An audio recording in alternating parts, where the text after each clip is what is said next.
This is the second official visit by ministers in Lusikisiki in less than 2 months. In March, 5 deputy ministers converged here to engage traditional leaders and community members on GBV and femicide.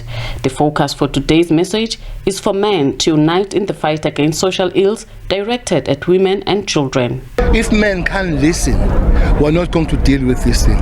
Men need to go back, speak to themselves. Maybe this is Imbizo must excuse women. Women must not be the part of this is Imbizo. Come and talk to ourselves. People, they do things that are abominable, things that you can't just understand.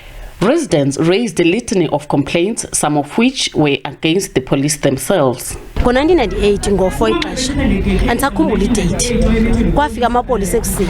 was in 1998, during the conflicts that were taking place in Kwanyati.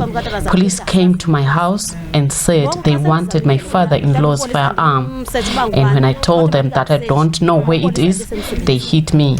One of them hit me with an axe on the waist. It's been 22 years now that I haven't seen justice. I'm even on crutches because in 2002 I suffered a stroke. I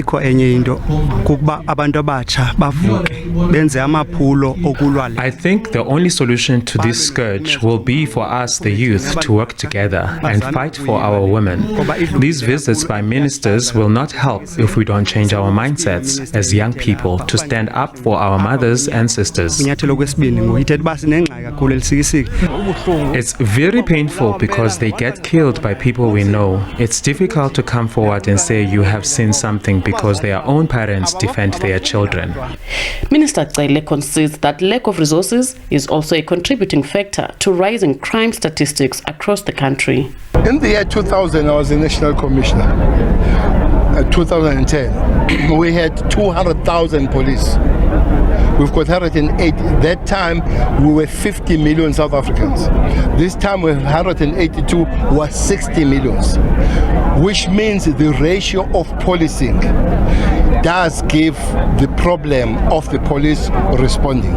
The police ministry says about 10,000 police at colleges and academies will be absorbed into the police force to address the shortage of human resources in the police service. Fundiswa Mhlekude, SABC News, Lusikisiki.